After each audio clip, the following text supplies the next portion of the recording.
we were able to schedule a travel rally in those dates, and still anticipating setting up something with the RVIP show in September or a later fall time. A time when Bowersox hopes the economy will fare better for an RV show. We can't have a show without now a fair representation of the product. A product line from Elkhart County RV. No, honey, it's just raining tonight. That's why Heritage One RV Sales Vice President Steve Smith I'm ready for says bed. he is a shock to hear the news. It didn't take me by surprise. In a K-Day, the RV. I guess YouTube knows that now. Yes, YouTube knows that now. Well, I know you're taping.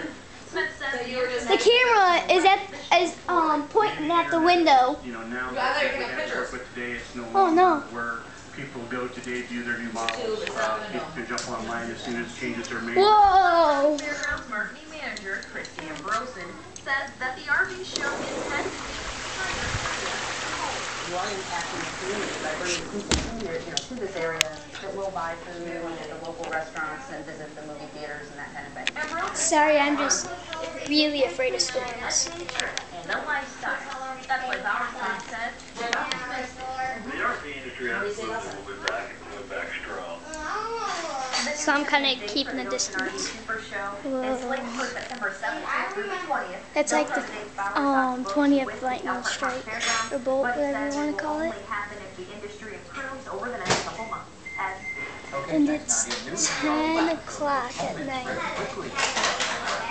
Japanese Chamber of Commerce Executive Director Larry Andrews says he hopes to bring some survival shows troubles just add to a growth. Us in Elkhart County are going to be in store for a lot of changes like this, and changes in our lifestyle and things. You might want to turn up the volume a little bit. Hold on. Hold on. We can't take it for granted. Yeah, I know. Yes, I know. I'm shooting a video.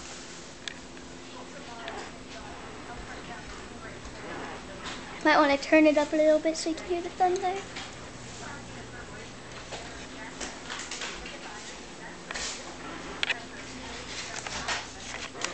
Hope the storm goes away by tomorrow. Bye.